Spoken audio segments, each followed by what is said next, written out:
우리에게는 평생 숙명처럼 붙어다니는 두 친구가 있다. 두려움과 불안이다. 이 두 친구와 어떤 관계를 맺어야 할지에 대해 가장 지혜로운 답을 줄 수 있는 현재는 누구일까? 단연 알랭드 버통이 압도적인 표를 얻었다. 알랭드 버통은 우리 시대에 가장 영향력 있는 철학자이다. 왜 나는 너를 사랑하는가? 불안, 행복의 건축, 뉴스위스에 등 편애하는 책마다 베스트셀러가 되었고 각박한 삶을 살아가는 수많은 사람들의 몸과 마음을 치유하는 인생 학교를 전 세계에 설립, 활발한 사회운동을 펼쳐나가고 있다. 알랭은 우리가 두려움과 불안을 벗어나지 못하는 이유에 대해 이렇게 설명한다. 당신의 삶을 너무 타인에게 맡기고 있기 때문이다. 당신이 진정 원하는 것과 향하는 곳을 알면 타인의 중요성은 뚜렷하게 약해진다. 당신이 걷고 있는 길이 모호할수록 타인의 목소리와 주변의 혼란, 소셜미디어의 통계와 정보 등이 점점 커지면서 위협적으로 다가온다. 알랭은 또 진정한 성공이란 평화로운 상태에 놓이는 것이라고 설명한다. 평화로운 상태를 얻으려면 주체의 삶을 회복하고 타인이 나를 이해하고 받아주기를 바라지 않아야 한다. 어떤 사람이 자신을 완전히 이해하지 못한다며 당신에게 화를 낸다고 해보자. 그의 얼굴을 천천히 살펴봐라. 그는 당신의 이해 부족 때문에 화를 내고 있는 게 아니다. 이해받지 못하고 있다는 자신의 불안 때문에 당신에게 못되게 구는 것이다. 대부분의 화와 불안, 두려움은 이런 방식으로 세상에 존재한다. 그러니 당신은 타인의 반응보다는 자기 자신의 반응을 더 깊이 살펴야 한다. 타인에게 상처받는 건 결국 자신에게서 상처받는다는 말과 같다. 알랭은 계속 조언한다. 불안에서 벗어나는 가장 좋은 방법은 지금 이 순간의 좋은 일에 감사하는 것이다. 모든 것은 끝이 있고 모든 것은 사라진다는 것을 알아차려야 한다.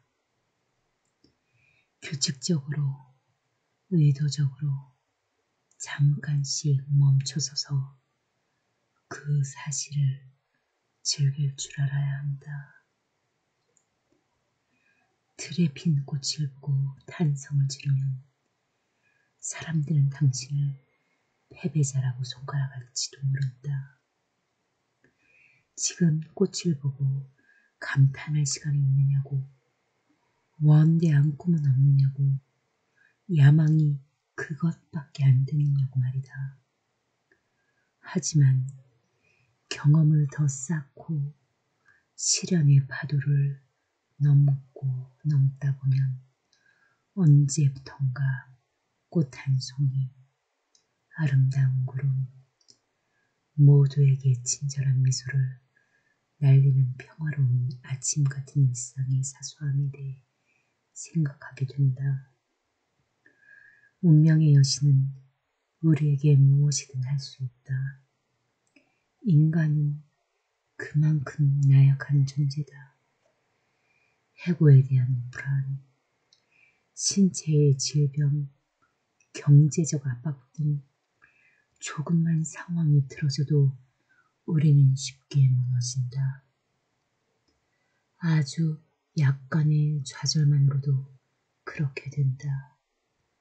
따라서 이 같은 나약함을 담담하게 받아들이고 별 큰일 없이 무탈하게 지나가는 하루에 진심을 다해 감사할 때 극복의 길이 열린다. 감사야말로 불안과 두려움을 보내오는 운명의 여신에게 맞설 수 있는 인간의 가장 효과적인 무기다. 명상가 샘 해리스 또한 두려움을 사라지게 하는 간단한 방법으로 맑은 하늘을 이용할 것을 권유한다. 이는 많은 타이탄들이 효과를 얻고 있는 방법이기도 하다. 그는 이렇게 말했다. 족체는 아는가? 이는 티베트 불교의 최고 수행법이다. 두려움이나 불안이 엄습할 때는 눈을 뜬 채 맑은 하늘과 지평선 너머를 쳐다본다. 그러면서 현재 경험하고 있는 것에 아무 판단 없이 주의를 기울여 보라. 머리가 맑아지고 고개를 푹 숙이고 있었을 때에 감정들이 사라지고 있음을 목격하게 될 것이다. 불안과 두려움에 대해 인상 깊은 깨달음을 준 또 다른 인물로 케빈 코스터를 꼽을 수 있겠다. 그는 평단의 찬사와 함께 혁신적인 스토리텔러로 평가받는 세계적인 영화배우이다. 무명이었던 젊은 시절의 어느 날 그는 낡은 픽업 트럭을 몰아 한 작은 지역 극장에서 열리는 오디션에 참가하고자 달리고 있었다. 그런데 일순간 속도가 갑자기 140km까지 치솟았다. 브레이크는 말을 듣지 않았고 꼬리에 꼬리를 문 차량들의 브레이크 등 불빛이 점점 크게 다가왔다. 그는 회상한다. 아주 짧은 시간 동안 죽는구나 하는 생각이 들었다. 그와 동시에 이렇게 죽을 순 없어 라는 생각도 들었다. 클러치를 터져라 밟았다. 날카로운 비명처럼 끽 소리가 나면서 가까스로 시동키를 뽑을 수 있었다. 속도를 간신히 줄이고 갓길에 차를 세웠다. 무엇보다 아무도 죽이지 않아서 다행이었다. 잠시 안도의 숨을 고른 다음 빌어먹을 차에서 내려 뭔가에 홀린 듯이 울타리를 뛰어넘어 달리기 시작했다. 정확한 이유는 나도 몰랐다. 왠지 절대 오디션을 놓쳐서는 안 될 것 같다는 생각만 머릿속에 가득했다. 케빈은 그 오디션에서 떨어졌다. 애초에 배우가 되겠다는 열렬한 생각은 없었다. 그냥 주변에서 하도 권해서 경험 삼아 도전해본 일이었다. 그런데 막상 오디션에서 떨어진 후 그는 정말 배우가 될 거야 하는 생각과 사랑에 빠지기 시작했다. 그게 밥벌이가 될 수 있을지 큰 확신은 없었지만 미치도록 머릿속을 파고든 후 앞으로 뭐하고 살래? 라는 속삭임을 떨쳐내는 용기를 얻는 데는 충분했다. 케빈은 이렇게 말했다. 그날 나는 고속도로에서 목숨을 잃을 뻔했고 배우로서도 별 재능이 없다는 사실을 알았다. 그런데 그것보다 더 중요한 사실은 그날 내가 사고로 죽어 오디션을 보지 못했으면 어땠을까 하는 생각이 온몸을 전율처럼 훑고 지나갔다는 것이다. 오디션에서 떨어졌지만 오디션 자체는 너무 재밌었기 때문이다. 그래서 나는 내가 배우가 될 수 있을 거라고 확신했다. 비록 배우로 대성할 수는 없을지라도 어떻게든 배우만 될 수 있다면 남들이 싫어하는 일일지라도 내가 원하지 않는 일일지라도 모두 기꺼이 할 수 있다는 용기가 생겼기 때문이다.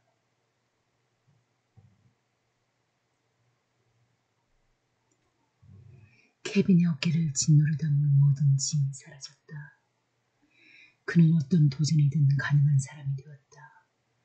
그의 가장 큰 두려움은 자신이 원하지 않는 삶을 계속 살아야 할지 모른다는 것이었다. 그가 이어 두려움에서 벗어날 수 있었던 것은 원하는 삶을 살기 위해 원하지 않는 삶을 기꺼이 받아들이는 용기를 얻었기 때문이었다. 나는 그가 들려준 이 지혜로운 깨달음에 경이라도 표하고 싶은 심정이었다. 케빈은 원하는 일, 원하는 삶을 찾는 방법에 대해서도 지혜를 나누어줬다. 떠올릴 때마다 약간 두렵고 긴장되고 떨리는 일, 그게 바로 당신이 원하는 것이다. 와, 잘하면 완전히 인생을 망칠 수도 있겠는걸 하는 일이 바로 당신이 찾아 헤매던 모험이다. 두려움이라는 친구를 멀리하는 데 시간을 쓰지 마라. 용기라는 새 친구를 초대하는 데 심혈을 기울여라.